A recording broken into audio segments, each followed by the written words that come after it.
le monde, j'espère que vous allez bien de là où vous vous trouvez. Bienvenue sur ma chaîne YouTube. Alors aujourd'hui c'est une petite vidéo de présentation parce que voilà, bien avant tout, il faut que vous appreniez à me connaître. Il faut que vous sachiez qui vous avez en face de vous parce que c'est important le personnage. Donc aujourd'hui c'est Noula qui va me poser les questions. Elle est assise juste derrière là. Elle va me poser les questions dont je n'ai pas connaissance, je ne sais pas ce qu'elle a préparé. Donc voilà, ça sera vraiment très naturel. C'est parti. You ready? Yes, I'm ready, girl. Je vais te présenter un peu, donner ton nom, tu vois un peu. Ok, je m'appelle Dibeno Emanuela Grace Jeanne. Le fameux nom. Oui, Jeannot. Donc voilà, je suis née d'une famille voilà, chrétienne, banana. Et puis j'aime Jésus. C'est tout. Je vais m'arrêter là. Justement, parle-nous un peu de ta famille. Voilà, tes parents. Bon, j'ai une très grande famille, on est tous soudés, voilà. On a tous grandi tous ensemble dans la même maison avec papa, maman, donc on a reçu une très belle éducation. On a appris à grandir ensemble, on a appris à partager. Mes frères et sœurs, ils sont super cool. Des différences effectivement, mais on s'aime. 3 sœurs, donc 3 filles et un garçon, donc au total nous sommes 4. Et je suis la dernière. Waouh, la dernière. Et si tu devais désigner un frère avec lequel tu es le frère ou la sœur avec laquelle tu es le faut pas avoir peur, faut dire. Je sais pas.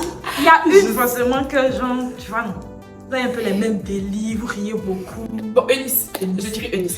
C'est vrai qu'elle et moi, c'est chien, chat, mais on est tout le temps ensemble. On se parle tout le temps et puis voilà. On a les mêmes délires, presque. Presque. Et enfant, tu étais quel type d'enfant? Je te donne l'image. Tu étais l'enfant, genre la petite fille polie, calme, qui parle pas trop, qui est un peu timide. Ou bien tu étais plutôt celle qui bouge beaucoup, qui fait les bêtises.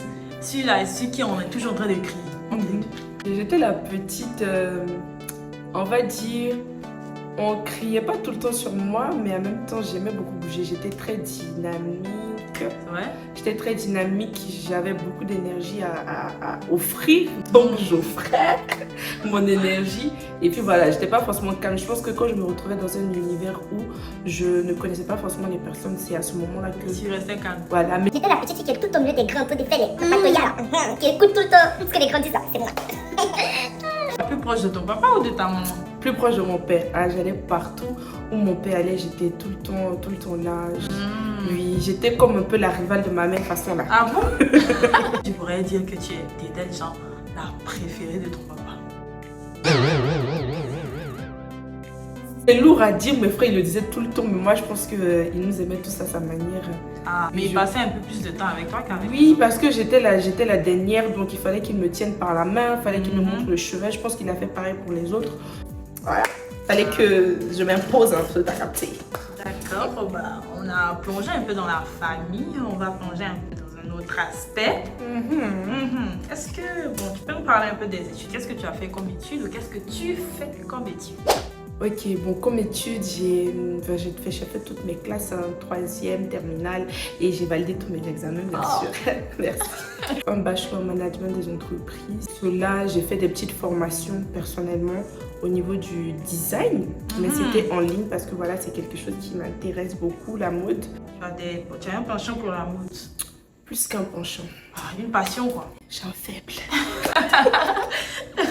Ok. Enfin, tu veux dire, est-ce que tu n'as pas une activité si. J'ai ouvert ma propre marque de vêtements depuis 2016, c'est-à-dire après mon bac, qui s'appelle Emma Mine d'Or. C'est une marque de création de vêtements, on fait un peu de tout. Voilà. Donc c'est là que je me suis plus penchée dans ce domaine du management, donc j'ai voulu ouvrir mon entreprise. Aujourd'hui, cette entreprise, elle vit, elle grandit, elle est en pleine croissance et en plein épanouissement, donc voilà, c'est un peu ça. Je suis une pépite, donc... D'où vient le nom Emma Mine d'Or? Je suis une mine d'or, je suis un puits. Parce que Emma Mine d'Or aussi. Ah, c'est du Emma Mine d'Or? Ah, bien sûr. Je regarde la robe, je dis mais attends, c'est vois ça. Oui. C'est trop beau. Comment ça se passe? Bon, franchement, au tout début, j'avais aucune expérience. Vraiment aucune expérience. J'ai souvent eu de très mauvais retours. Des personnes qui m'ont limite dit je ne reviendrai plus commander chez toi. Je ne vais pas te recommander. En mode, limite, j'étais en pleurs. Donc, j'ai pas forcément eu de très bons retours tout au début. Je préfère être honnête. Mais jusque-là, il y a eu une très grande évolution et la plupart des personnes qui ont reçu la tenue sont contents, ils me font des retours positifs et donc ça me donne encore plus de courage et la force d'avancer. Je veux que ma marque soit représentée partout dans le monde et qu'on reconnaisse ce travail-là qui a commencé depuis très longtemps et qui prône les valeurs africaines et qu'on voit l'Afrique au travers de ma marque. Il faut voir que la simplicité et l'élégance vont de pair aussi. Exactement. Oui. Ça se voit dans ce que tu as apporté. Oui, parce qu'il y a des élégants aussi extravagants. Oui. Donc, tu peux être élégante, mais ton élégance est extravagante. Okay. Pourquoi tu me fais douter de ce que je dis? En fait, je ne sais pas si je m'explique. Non, mais justement, je veux dire, bon, parce que après, moi, je me dis, quand c'est trop extravagant, après ça fait tout bêche, est-ce que ça fait élégant, est-ce que ça fait... Mais c'est vrai aussi que si tu es extravagante, tu n'es plus élégante. Parce qu'en fait, il y a des personnes qui portent des tenues élégantes. Elles sont élégantes de la tête juste aux pieds, mais juste un détail qui est très extravagant change tout, comme par exemple le décolleté très plongeant jusqu'ici, mais tout est bien agencé et ça fait élégant, extravagant. Ah ouais, d'accord. Je t'ai prévenu. Une question, tu as écrit. Tu dis de poser des questions, je suis venue poser des questions. Très belle, tu le sais, hein, toi. Merci. T'as un biscuit, toi. T'as un cookie. Et donc, est-ce que tu es en couple célibataire ou tu es... Qu'est-ce que... Dis-moi un peu. Mais qu'est-ce que c'est? Ah, mais en fait, ça va. Bon, franchement, non, je ne suis pas en couple. Mais je suis très mariée. Ok, yes, l'alliance. Ok. Très mariée. Ok, Madame Bro, s'il vous plaît. Madame Bro. Alors, tu peux me parler un peu de Monsieur Bro brièvement. On ne veut pas trop d'autres gens. Si tu devais décrire Monsieur Bro, on aime dire les trucs comme ça, tu vois. C'est ce qui nous fait créditer. Donne-nous 3 superlatifs. Ok, Monsieur Bro, c'est quelqu'un qui aime le Seigneur. Très important. Très attentionné, en 2. Et puis, très gentil. Seigneur, on veut les Monsieur Bro. On veut pas le Monsieur Bro, mais on veut les Monsieur Bro. Tant mieux. Et déjà, est-ce que tu as une meilleure amie, un meilleur ami, quelque chose comme ça? Affaire d'amitié là. À part mon mari, mes frères, mes soeurs, j'ai pas d'intimité profonde Avec les gens. Voilà, avec quelqu'un d'autre.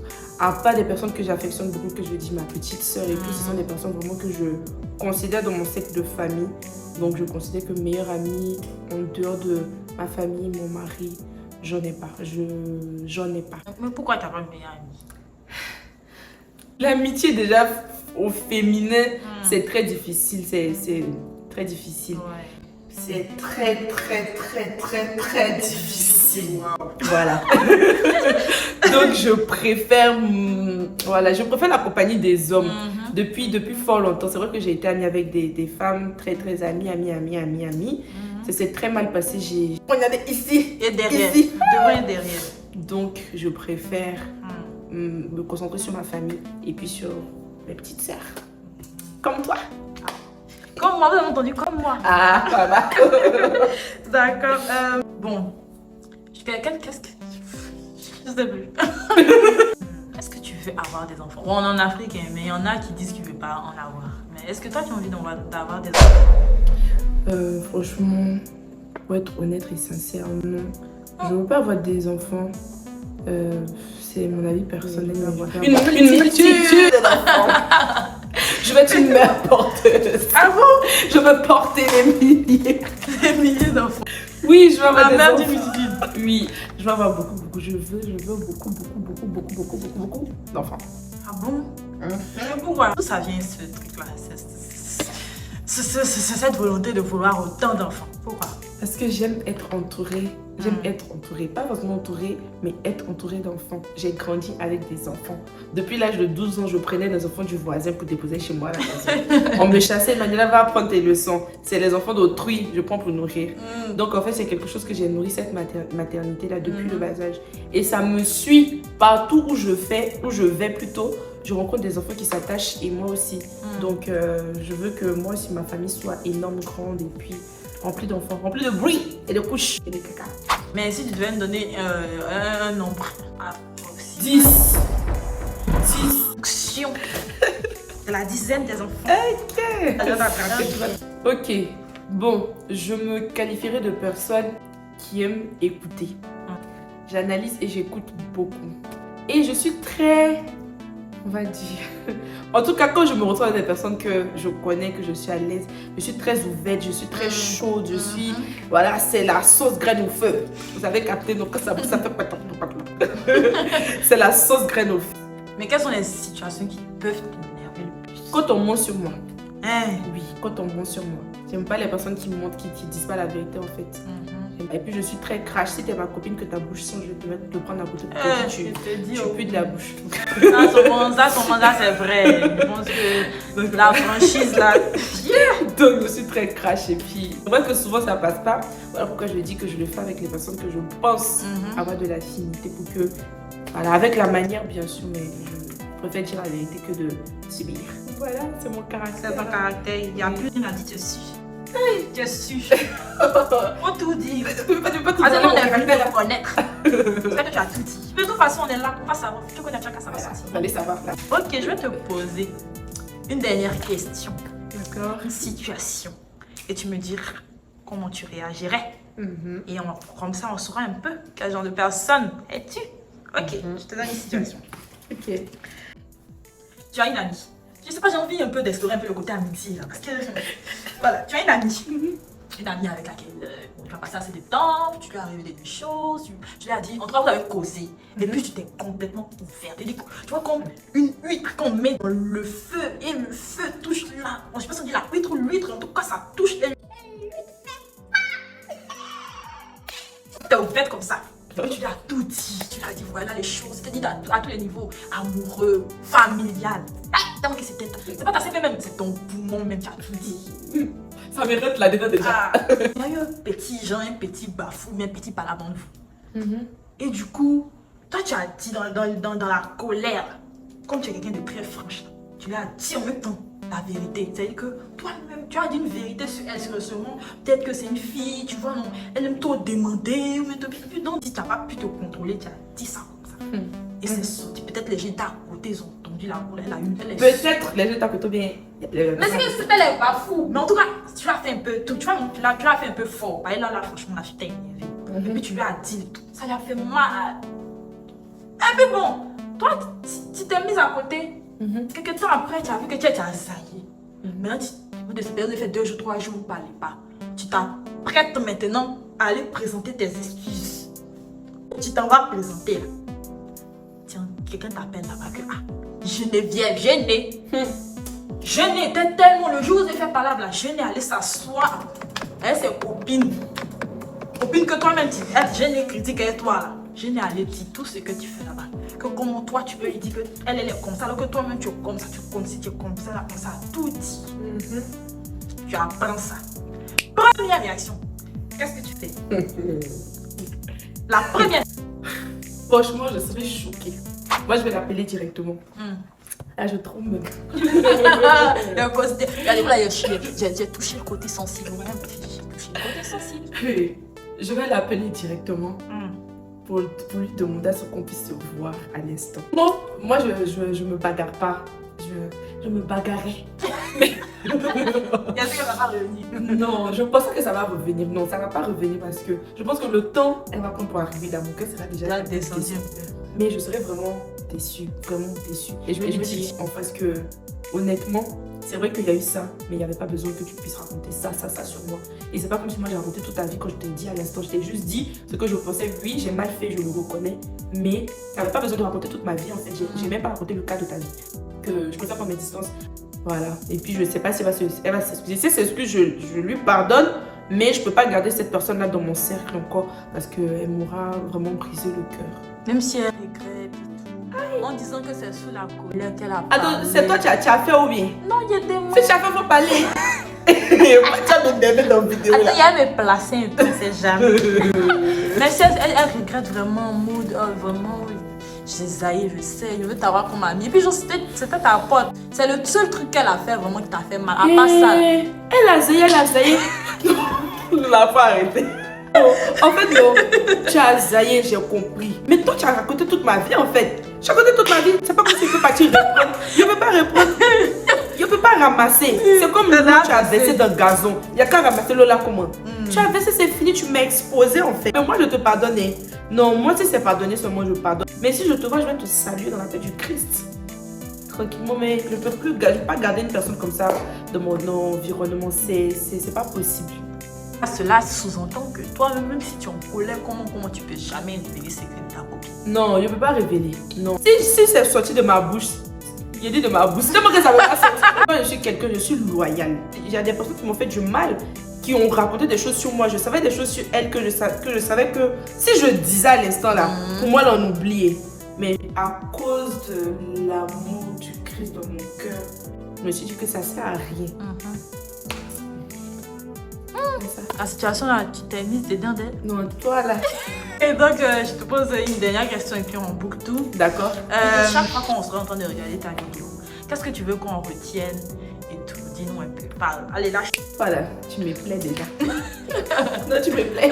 C'est une grâce d'avoir une chaîne YouTube. Je veux que ça soit un canal vraiment déjà de transmission de joie. En regardant ma chaîne, vous puissiez retrouver de la joie, retrouver de la paix. On a tous des problèmes, on passe tous par des difficultés.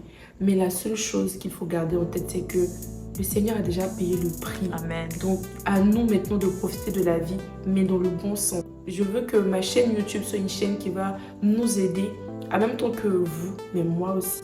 Parce que plus tu t'exposes, plus tu dois ranger ta vie, plus tu dois donner un exemple. Tu dois toi-même être un exemple. Donc, ça sera une rigueur pour moi. Mais je veux que vous, en venant là, vous sachiez et que vous ayez une seule chose en tête, c'est que c'est une chaîne pour s'épanouir, c'est une chaîne pour découvrir, pour apprendre, pour conseiller, pour vraiment partager des expériences. Donc, sentez-vous à l'aise. Si c'est ta première fois de voir cette vidéo, coucou, bienvenue, c'est moi. Donc, abonne-toi, clique sur la cloche de notification pour ne rien rater. Et puis, à très bientôt. Laissez-nous des likes. Ok. Mindor Secrets.